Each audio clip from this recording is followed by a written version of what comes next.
کا صفحہ 194۔ اعوذ باللہ من الشیطان الرجیم، بسم اللہ الرحمن الرحیم۔ مثل الذین ينفقون اموالهم في سبیل اللہ کمثل حبۃ انبتت سبع سنابل في كل سنبلۃ مئۃ حبۃ واللہ یضاعف لمن یشاء واللہ واسع علیم۔ مثل الذین ينفقون اموالهم في سبیل اللہ، مثال ان لوگوں کے خرچ کیے ہوئے مال کی جو خرچ کرتے ہیں اپنے مال راہ خدا میں، کمثل حبۃ، ایسے ہے کہ جیسے ایک دانہ، انبتت سبع سنابل، جو اگائے 7 بالیں، فی کل سنبلۃ مئۃ حبۃ، ہر بال میں ہوں 100 دانے، واللہ یضاعف لمن یشاء، اور اللہ بڑھاتا ہے لمن یشاء، جس کے واسطے چاہے، واللہ واسع علیم، اور اللہ بڑی وسعت والا ہے، سب کچھ جاننے والا ہے۔ تفسیر: جو لوگ اللہ کی راہ میں یعنی اللہ کی رضا کے لیے امور خیر میں اپنے مال خرچ کرتے ہیں، ان کے خرچ کیے ہوئے مال کی حالت اللہ کے نزدیک ایسی ہے جیسے ایک دانے کی حالت جس سے فرض کرو 7 بالیں اگیں اور ہر بال کے اندر 100 دانے ہوں۔ اسی طرح خدا تعالیٰ ان کے خرچ کیے ہوئے مال کا ثواب 700 گنا تک بڑھاتا ہے، اور یہ افزونی یعنی بڑھوتری خدا تعالیٰ جس کو چاہتا ہے اس کے اخلاص اور مشقت کے بقدر عطا فرماتا ہے، اور اللہ تعالیٰ بڑی وسعت والے ہیں، ان کے یہاں کسی چیز کی کمی نہیں، وہ سب کو یہ افزونی دے سکتے ہیں، مگر ساتھ ہی جاننے والے بھی ہیں، اس لیے اخلاص نیت وغیرہ کو دیکھ کر عطا فرماتے ہیں۔ فائدہ نمبر 1، نیک کام میں خرچ کرنا نیت کے اعتبار سے 3 قسم کا ہے۔ ایک، نمائش کے ساتھ، اس کا کچھ ثواب نہیں جیسا عنقریب آتا ہے۔ دوسرے، ادنا درجے کے اخلاص کے ساتھ، اس کا ثواب 10 گنا ملتا ہے۔ من جاء بالحسنۃ فلہ عشر امثالھا میں اس ادنا درجے کا ہی بیان ہے۔ اور تیسرے، زیادہ اخلاص یعنی اس کے اوسط یا اعلیٰ درجہ کے ساتھ، اس کے لیے اس آیت میں وعدہ ہے 10 سے 700 تک اخلاص کے مختلف درجوں کے مطابق، اور اوپر ایک آیت میں من ذا الذی یقرض اللہ قرضا حسنا، اس کا بیان ہو چکا کہ اس 700 کے وعدہ کے بعد اور زیادہ کا بھی وعدہ دیا گیا ہے۔ اسی طرح مشقت کی قلت اور کثرت سے بھی تفاوت یعنی فرق ہو جاتا ہے۔ مثلا 10,000 روپے کے مالک کے لیے 500 صدقہ کرنا کم مشقت ہے، جبکہ 100 روپے کے مالک کے لیے 5 روپے دینا زیادہ مشقت ہے۔ ربط: انفاق فی الخیر پر ثواب ملنے کی بعض شرائط۔ نمبر 1، اللہ پر صحیح ایمان ہو۔ نمبر 2، خالص اللہ کے لیے ہو۔ نمبر 3، انفاق کے بعد احسان نہ جتائے اور ایذا نہ دے۔ یہاں پہ حضرت تھانوی رحمۃ اللہ علیہ کی ایک بات بھی یاد آئی۔ حضرت نے لکھا ہے کہ عام آدمی جب نماز پڑھتا ہے تو یعنی گھر سے نکلا نماز پڑھنے کے لیے کہ ظہر کی اذان ہوگی، جا کے نماز پڑھتا ہوں، آ کے وقتی طور پر کوئی نیت نہیں کی اور ظہر کی نماز پڑھنا شروع کر دی، تو اس کی نماز کیا ہوئی؟ جی ظہر کی نماز ہوئی۔ کیوں؟ اس وقت وقتی طور پر اس نے کوئی نیت تو کی نہیں، بس شروع ہی ظہر کی نماز پڑھنے کے لیے تو متعین ہے کہ ظہر ہی پڑھنے آیا ہے، تو عین موقع پہ ذہن میں کوئی بات نہیں تھی، تو اس کو کہتے ہیں نیت سے خالی ہونا، خلو نیت یا خلو عمل عن نیت، یعنی عمل کا نیت سے خالی ہونا۔ تو حضرت تھانوی رحمۃ اللہ علیہ نے لکھا ہے کہ یعنی ایک عام مسلمان جب کوئی عمل کرتا ہے تو اس عمل کرنے کے اندر وہ نیت کچھ بھی نہیں ہے اس کی، بس وہ عمل کر رہا ہے، بس وہ نماز پڑھ رہا ہے، بس وہ قرآن پڑھ رہا ہے، تو یہ ہوا خلو عمل عن النیہ۔ حضرت نے فرمایا یہ اخلاص کی دلیل ہے۔ تو اس لیے بعض ساتھی پوچھتے رہتے ہیں کبھی کبھی کہ ایسے ریا کوئی دیکھے گا، بھائی آپ کی نیت کچھ ہے یا بالکل نہیں ہے؟ اگر نیت ہے اللہ کی رضا کے لیے تو بہت اچھا، اگر کچھ بھی نیت نہیں ہے، بس عمل کر رہے ہیں، قرآن پڑھ رہے ہیں، تو یہ اخلاص ہی اخلاص ہے۔ ایسے پریشان نہ ہونا چاہیے کہ پتہ نہیں عمل کہاں گیا، نہیں نہیں، یہ اخلاص ہی اخلاص ہے الحمدللہ۔ اللہ تعالیٰ نے بڑی آسانی کر رکھی، تو کسی بھی یعنی بری نیت نہ کرے۔ وہ طائب صاحب کہتے ہیں نا کہ کام مت کیجئے اور جزا لیجئے، بیٹھے بٹھلائے جنت کما لیجئے۔ تو بھائی اب ضرور لوگوں کو دکھانے کی نیت کرنی ہے، نہ ہی کرو نیت تو ہی اخلاص شمار ہو جائے گا. اللہ ہمیں سمجھنے کی توفیق عطا فرمائے. باقی پھر استحضار، کہتے ہیں فضائل کے استحضار سے عمل کیا جائے تو جتنا استحضار زیادہ کیا جائے گا اتنا اس کا ثواب بڑھتا جائے گا. یعنی ایک آدمی نے فضیلت یاد کر لی کہ کلمہ پڑھنے کی یہ فضیلت ہے، اور وہ اس کو ذہن میں رکھ کے پھر کلمہ پڑھا، تو ظاہری بات ہے کہ اس کا وہ جو استحضار ہے اس کے عمل کو قیمتی بھی بنائے گا، اخلاص والا بھی بنائے گا. ایک آدمی نے 5 فضائل یاد کر لیے اور اس کو ذہن میں خلاصہ موٹا موٹا اللہ بھی راضی ہوگا اور فرشتے بھی میرے لیے گواہی دیں گے اور قیامت کے دن ذاکرین میں شمار ہوں گا اور دنیا و ما فیہا سے بہتر ہے، یعنی کتنی ساری فضائل اس کے ذہن میں خلاصہ ذہن میں ہے کہ یار بہت کچھ مجھے ملے گا. اور اس کے استحضار کے ساتھ اب جو کلمہ پڑھ رہا ہے تو یہ استحضار ہے، یہ عمل کے اندر یعنی قوت اور اجر کی زیادتی پیدا کرتا چلا جاتا ہے. تو اس لیے کہا جاتا ہے کہ فضائل کا استحضار رکھنا چاہیے، فضائل کو پڑھتے سنتے رہنا چاہیے، فضائل اعمال کی تعلیم گھر میں کراتے رہنا چاہیے وغیرہ وغیرہ. تو اخلاص کے تو خیر درجات اتنے ہیں کہ جس کی حد کوئی نہیں ہے، اور یہ مبالغہ نہیں ہے، یہ مبالغہ نہیں ہے، یہ عین حقیقت ہے. کیوں؟ آدمی عمل اللہ کے لیے کرے، بالکل عام سا درجہ اخلاص کا، اور پھر کہ کتنے اخلاص سے آدمی کام کرے کہ اللہ کی عبودیت کا حق ادا ہو جائے، یہ ہو ہی نہیں سکتا. مخلوق خالق کا حق کہاں ادا کرے گی؟ تو اب جب یہ اخلاص کا حقیقی حق ادا ہو ہی نہیں سکتا تو بھائی جتنا بھی آگے بڑھتا جائے اس کے اتنے درجات ہیں جس کو قرآن میں کہا کہ جتنا آگے بڑھو گے تو یضاعف لمن یشاء بغیر حساب کے اللہ تعالیٰ بڑھاتا چلا جائے گا. تو اللہ تعالیٰ ہمیں اخلاص کے ساتھ کام کرنے کی توفیق عطا فرمائے. تو آگے پھر جو کہا کہ انفاق فی الخیر، جو ترغیب دی کہ اللہ کے راستے میں خرچ کرنے والوں کو اتنا ملے گا، اس پر ثواب. اللہ کے لیے کام کرتے ہیں جی، کافر بھی تو ہیں. آج کل کی الہادی جو لہر چل رہی ہے، اصلی قصہ ہمارے حضرت سنانے لگے کہ وہاں پہ سعودیہ میں تھے تو باہر سے کام کر کے تو آ کے وہ جو کنٹینر تھا اس کے اندر بیٹھے تو وہاں اے سی لگا ہوا تھا. تو ایک ساتھی کہنے لگا کہ جی یہ جس نے اے سی اس کو راحت ملی، تو اس کے منہ سے یہ نکلا. حالانکہ یہ تو ایک ساتھی کہنے لگا یار وہ اگرچہ کافر ہو، کہتے چاہے کافر ہو، اس نے ایسی چیز بنائی ہے، کیسے بن جائے گا جنتی؟ تو کہا کہ دیکھو اللہ کے راستے میں خرچ کرنا یا کوئی بھی نیک عمل، اس کے عند اللہ مقبول ہونے کے لیے کچھ شرطیں ہیں. نمبر 1 اللہ پر صحیح ایمان ہو، یعنی نمبر 1 ایمان. نمبر 2 اخلاص ہو. نمبر 3 کوئی ایسا عمل نہ کرے جس سے یہ عمل ضائع ہو جائے. اور یہاں پہ کیا بیان فرمایا کہ انفاق، خرچ کرنے کے بعد احسان جتانا، یہ ایسا عمل ہے جس سے نیکی ضائع ہو جاتی ہے. تو وہ آتا ہے نا ان الحسنات یذہبن السیئات، کہ نیکیاں جو ہیں وہ سیئات کو ختم کر دیتی ہیں. تو اسی طرح بعض گناہ ایسے ہوتے ہیں جو نیکی کو ختم کر دیتے ہیں. حدیث میں آتی ہے تفصیل کہ بھی جو یہ کرے گا تو ایسے اعمال ضائع ہو جائیں گے جیسے کہ خشک لکڑیوں کو آگ جلا دیتی ہے وغیرہ وغیرہ. تو عمل کے اوپر ثواب ملنے کی 3 شرطیں: نمبر 1 ایمان ہو، نمبر 2 اخلاص ہو، نمبر 3 اس عمل کو ضائع کرنے والا کوئی کام نہ کرے. تو آگے اسی کا بیان ہے.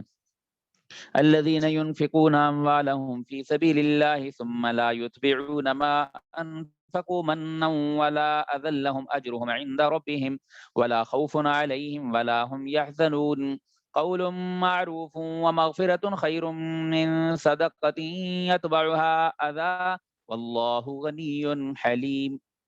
الذين ينفقون اموالهم في سبيل الله، جو لوگ خرچ کرتے ہیں اپنے مال راہ خدا میں، ثم لا يتبعون ما انفقوا، پھر نہیں پیچھے کرتے اس کے جو انہوں نے خرچ کیا، منن ولا اذا، احسان کو اور نہ ایذا کو.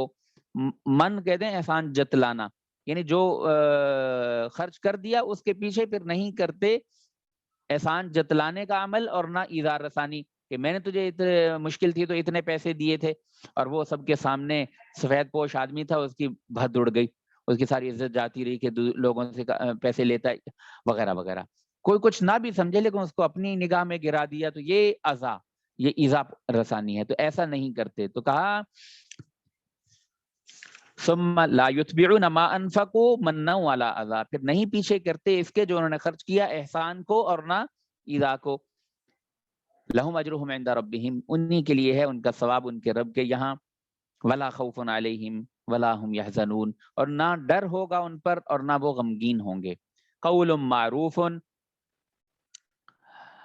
مناسب بات کہنا، ومغفرۃ، اور درگزر کرنا، خیر من صدقۃ یتبعها اذى، بہتر ہے اس خیرات سے پیچھے آتا ہو جس کے ستانا.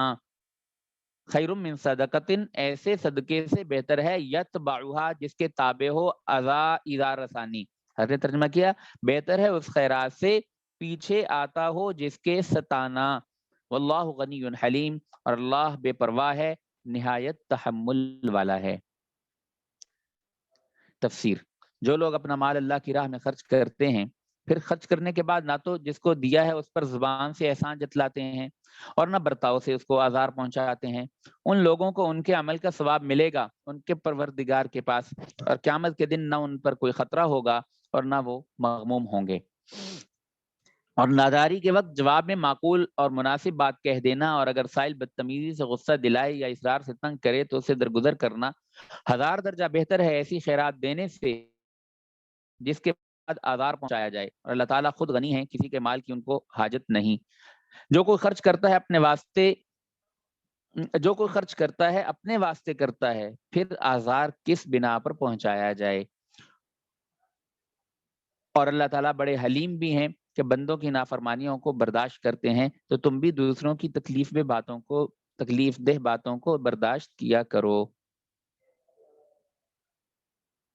ربط: آگے مسلمانوں کو جو اللہ پر صحیح ایمان رکھتے ہیں اور عمل بھی خالص اللہ کے لیے کرتے ہیں ہدایت کرتے ہیں کہ وہ قبولیت کی بقیہ شرائط کو نظر انداز کر کے اپنے انفاق کو ضائع نہ کریں. پھر اس کو مثال سے سمجھاتے ہیں کہ انفاق یعنی خرچ کرنے کے بعد احسان جتانے سے یا ایذا دینے سے وہ عمل جاتا رہتا ہے اور اس کا کچھ ثواب باقی نہیں رہتا، جیسا کہ منافق کا کوئی عمل باقی نہیں رہتا. جبکہ شرائط کی رعایت کرتے ہوئے رکھتے ہوئے کیا جانے والا انفاق خوب پھل دیتا ہے. یا ایھا الذین آمنوا لا تبطلوا صدقاتکم بالمن والاذى كالذی ينفق ماله رئاء الناس ولا يؤمن بالله واليوم الآخر فمثله كمثل صفوان عليه تراب فأصابه وابل فتركه صلدا لا يقدرون على شيء مما كسبوا والله لا يهدي القوم الكافرين. ٹائم کیا ہوا بتاتے رہنا. اے ایمان والو، یا ایھا الذین آمنو، اے ایمان والو، لا تبطلوا صدقاتکم، مت ضائع کرو اپنی خیرات، بالمن والاذی، احسان رکھ کر اور ایذا دے کر، کالذی ينفق مالہ رئاء الناس، اس شخص کی طرح جو خرچ کرتا ہے رئاء الناس، ينفق مالہ، جو خرچ کرتا ہے اپنا مال، رئاء الناس، ریاکاری کے لیے، اپنا مال لوگوں کو دکھانے کو، ولا یؤمن باللہ والیوم الآخر، اور نہیں یقین رکھتا ہے اللہ پر اور یوم آخرت پر. فمثلہ کمثل صفوان، سو اس کی مثال ایسی ہے جیسے صاف بڑا پتھر، علیہ تراب، کہ اس پر پڑی ہے کچھ مٹی، فاصابہ وابل، پھر برسی اس پر زور کی بارش، فترکہ صلدا، تو کر چھوڑا اس کو بالکل صاف. لا یقدرون علی شیء مما کسبوا، نہیں قدرت پاتے کچھ ثواب پر اس عمل کے، مما کسبوا، جو انہوں نے کیا. واللہ لا یہدی القوم الکافرین، اور اللہ نہیں دکھاتا راہ کافروں کو. تفسیر: اے ایمان والو، تم احسان جتلا کر یا ایذا پہنچا کر اپنی خیرات کے ثواب کے استحقاق کو برباد مت کرو، جس طرح وہ شخص خود خیرات کو برباد کر دیتا ہے جو اپنا مال خرچ کرتا ہے محض لوگوں کو دکھلانے کی غرض سے. اور ایمان نہیں رکھتا اللہ پر اور یوم قیامت پر۔ ایمان کی نفی اس بات کا کرینہ ہے کہ اس شخص سے مراد منافق ہے۔ سو اس شخص کی حالت ایسی ہے جیسے ایک چکنا پتھر، فرض کرو اس پر جب کچھ مٹی آ گئی ہو اور اس مٹی میں کچھ گھاس پھوس جم آیا ہو، پھر اس پر زور کی بارش پڑ جائے، سو اس کو جیسا تھا ویسا ہی بالکل صاف کر دے۔ اسی طرح اس منافق کے ہاتھ سے اللہ کی راہ میں کچھ خرچ ہو گیا جو ظاہر میں ایک نیک عمل معلوم ہوتا ہے، جس میں ثواب کی امید ہو سکتی ہے، لیکن اس کے نفاق نے اس شخص کو ویسا ہی کورا ثواب سے خالی چھوڑ دیا۔ چنانچہ قیامت میں ایسے لوگوں کو اپنی کمائی ذرا بھی ہاتھ نہ لگے گی، کیونکہ کمائی سے مراد نیک عمل ہے، اور اس کے ہاتھ لگنے سے مراد ثواب کا ملنا ہے، اور ثواب ملنے کی شرط ایمان اور اخلاص ہے، اور ان لوگوں میں یہ مفقود ہے، یعنی نہیں پائی جاتی، کیونکہ ریاکار بھی ہیں اور کافر بھی ہیں، اور اللہ تعالیٰ کافر لوگوں کو قیامت کے روز ثواب کے گھر یعنی جنت کا راستہ نہ بتلائیں گے، کیونکہ کفر کی وجہ سے ان کا کوئی عمل مقبول ہی نہیں ہوتا کہ جس کا ثواب آخرت میں ذخیرہ ہوتا اور وہاں حاضر ہو کر اس کے صلہ میں جنت میں پہنچائے جاتے۔ فائدہ: جب مسلمان کسی دوسرے کے ساتھ بھلائی کرتا ہے، مثلا اس کو صدقہ خیرات دیتا ہے یا کسی اور طریقے سے اس کی مدد کرتا ہے، تو ثواب کا مستحق بنتا ہے، لیکن ثواب کا ملنا اس پر موقوف ہے کہ وہ ایک تو احسان نہ جتلائے اور دوسرے جس کی مدد کی ہے اس کو ایذا نہ پہنچائے۔ اگر وہ یہ کام نہیں کرتا تب تو اس کو ثواب ملتا ہے، اور اگر ان میں سے کوئی کام وہ کرتا ہے تو اس کو ثواب نہیں دیا جاتا، اور دوسرے کے ساتھ بھلائی کار خیر میں شمار نہیں ہوتی۔ ربط: غیر مقبول صدقات باطلہ کی مثال بیان فرما کر آگے مقبول صدقات کی مثال بیان فرماتے ہیں۔ یہ انشاءاللہ کل پڑھیں گے۔ کوئی ہے تو نہیں سوال؟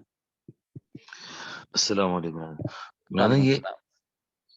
اخلاص جی، اور استخلاص میں کیا فرق ہے؟ اور دوسرا آپ نے فرمایا کہ ایذا اور احسان جتلانے، اس پر جو ہے یہ جو ہے جو بھی کوئی صدقہ ہے یہ یعنی کہ اللہ کے یہاں قبول نہیں ہوتا، تو اس کے علاوہ بھی کوئی اور وجہ بھی ہو سکتی ہے؟ یہاں پہ تو انہی کو ذکر کیا کہ انفاق سے متعلقہ تو یہی ہیں، لیکن ہر عمل کے لیے اس کی نوعیت سے اپنے اپنے ضائع کر دینے والے اعمال بھی ہوتے ہیں۔ تو یہاں پہ جو صدقہ دینا ہے، صدقے کو ایک تو چیز جو اعمالہ ریا ہے، ریاکاری ضائع کرتی ہے، تو اخلاص کے منافی ہوگی تو اس سے بھی ضائع ہوا۔ اور جو دو چیزیں بتائی ہیں، ایک احسان جتلانا، بے احسان کیا تو احسان اللہ کے لیے کیا، اپنے لیے کیا کہ ہمیں اس کا فائدہ ہو جائے گا آخرت میں۔ اس دوسرے کو تو اللہ نے مصرف بنایا تھا، اگر غریب نہ ہوتا تو ہم کہاں سے دیتے، تو اس لیے کہا کہ کیا تو اپنے لیے ہے اور دوسرے پہ احسان خواہ کر رکھ رہا ہے، تو اس سے بھی اپنا عمل ضائع۔ اور اظہار آسانی کے بھئی زبان سے نہ بھی کہا تو کوئی عملی طور پر ایسا تحقیر کا رویہ شروع کر دیا تو یہ بھی عمل کو ضائع کر دیتا ہے۔ ہمارے ایک ساتھی ہیں، وہ سنا رہے، کراچی میں امام صاحب تھے، عالم تھے، تو ایک نمازی بہت اخلاص کے ساتھ آ کے نا تو کہتے حضرت کوئی مصرف ہو، کوئی ہو تو میں پیسے خرچنے کے لیے تیار ہوں، کوئی مصرف مجھے بتانا۔ تو وہ اللہ جانے کیا صورت بنی، کوئی مولوی صاحب ہیں وہ جیل میں پکڑے گئے، تو انہوں نے ان مولوی صاحب سے رابطہ کیا کہ یار مجھے ایسے خام خواہ پتہ نہیں کتنا چٹی ڈال دی ہے، پیسے دو دلاؤ، کچھ چھڑاؤ مجھے۔ تو انہوں نے کہا کیا کروں؟ انہی صاحب کو جو بار بار آ کے کہا کرتے حضرت کوئی مجھے بتانا، کوئی مصرف ہو تو میں بتاؤں، ان کو کہا بھائی ایسے ایک صاحب ہیں، ان کو غلط کسی مقدمے میں پھنسا دیا گیا ہے، تو ان کے ذمے اتنے پیسے ڈل گئے ہیں، تو جیل میں ہیں، اگر خرچ کرنا ہو تو 2-4 لاکھ جتنے بھی تھے ان کو دے دو، ان کی جان چھوٹ جائے گی، ان کے بھی بچے ہیں، ان کا اپنا چھوٹا موٹا روزگار ہے، وہ بھی سارا ختم۔ تو ان صاحب نے دے دیے پیسے، اور وہ مولوی صاحب چھوٹ گئے، یا جو بھی ساتھی تھے وہ چھوٹ گئے، ان کو جیل سے تو چھڑا دیا، لیکن اس کے بعد وہی مولوی صاحب اور وہی نمازی صاحب، اور نمازی صاحب جب مسجد کے دروازے پہ آئے تو قاری صاحب کو نام لے کے بلانے لگے، قاری صاحب ادھر آؤ ذرا، بھائی تم نے احسان کیا تھا اس پہ، خود ہی کہا کہ وہ کوئی مصرف ہو تو بتانا، خرچ کرنے تیار ہوں، مولوی بتا دیا، اور خود خرچ بھی نہیں کیا، بھیا دیکھ لو یہ ہے، اگر جی ماننے تو دیکھ لو، کر لو، خود ہی خرچ بھی کیا، لیکن مولوی صاحب کو نظروں سے گرا دیا اور رویہ تحقیر والا ہو گیا، تو یہ عمل کہاں باقی رہا؟ تو ایک تو ہے زبان سے احسان جتلانا اور دوسرا زبان سے نہ بھی جتلائے لیکن رویے میں ایسی تحقیر اور اہانت والی بات آ گئی تو اس سے بھی عمل ضائع ہو جائے گا. اخلاص اور استخلاص وہ تو میں نے کہا نہیں, اب میں کیا بتاؤں اس کا. مولانا تو کسی موقع پر جی کسی موقع پر احسان نہیں جتلانا ہوتا ہے, کسی کو کسی وجہ سے احساس دلانا وہ ہوتا ہے. اور چیز ہے, وہ اور تو چیز بھی ہے, وہ ہاں وہ اور چیز ہے. ایک ہے احسان جتلانا اور ایک ہے احساس دلانا. وہ تو ہر باپ اپنے بچے کو کرتا ہے, دیکھو تمہارے لیے کتنا خرچ کرتا ہوں میں, اللہ کے لیے کر رہا ہے, اپنے فائدے کے لیے کر رہا ہے, اپنی آخرت بنانے کے لیے کرتا ہے. تو احساس دلانا تو اس میں تحقیر تو نہیں ہوتی, اس میں ڈانٹ ڈپٹ بھی ہو تو بچے کو وہ تحقیر تو نہیں ہوتی, بلکہ وہ محبت کی بنیاد پہ ہوتی ہے. بلکہ وہ ایک صاحب سنانے لگے کہ دو والدین کھڑے ہیں, دونوں کا بچہ گر پڑا, ایک تو بالکل تڑپ کے بھاگا اور دوسرا دیکھتا ہوں یار جا کے. تو اب یہ جو بالکل تڑپ کے بھاگا, بھائی اس کو بچے کی پرواہ زیادہ ہے, اس لیے اسے برداشت نہیں ہوا کہ بچہ تھوڑا گرے تو دونوں. تو اب اسی طرح ایک بچہ بعض مرتبہ ایسا ہوتا ہے کہ والدین جو ہیں یا والد یا والدہ وہ بچے کو ڈانٹتی زیادہ ہے. اس کا مطلب یہ نہیں ہے کہ اس کو غصہ ہی زیادہ آتا ہے, بعض مرتبہ یہ بھی ہوتا ہے کہ طبیعت میں غصے کا عنصر زیادہ ہوتا ہے, بعض مرتبہ یہ ہوتا ہے کہ اس کو بچے کی پرواہ زیادہ ہوتی ہے, تو اس لیے وہ تھوڑا سا بھی اس کو بد تہذیبی یا خرابی برداشت نہیں ہوتی. تو ایسے موقع پہ یعنی جو احساس دلانا ہے وہ تو عین اخلاص کا حصہ ہے, ہمدردی کا نصیحت کا حصہ ہے, وہ اخلاص کے منافی نہیں. احساس دلانا اور ہے, احسان جتانا اور ہے. ہاں وہ اخلاص اور استخلاص تو کسی اللہ والے کے مجلس میں جا کے پوچھے جی, تو وہی بتائیں گے. یہ بھی بارک ماشاءاللہ اللہ. اللہ والا, یہ بھی اللہ والے کی مجلس ہے, آپ بتا دیں. جی اللہ تعالیٰ بنا دے پھر کسی دن انشاءاللہ. ابھی ذرا جانا تھا میں نے کہیں. جزاک اللہ. اللہ بہت خوش رکھے جی. السلام علیکم ورحمۃ اللہ وبرکاتہ. السلام.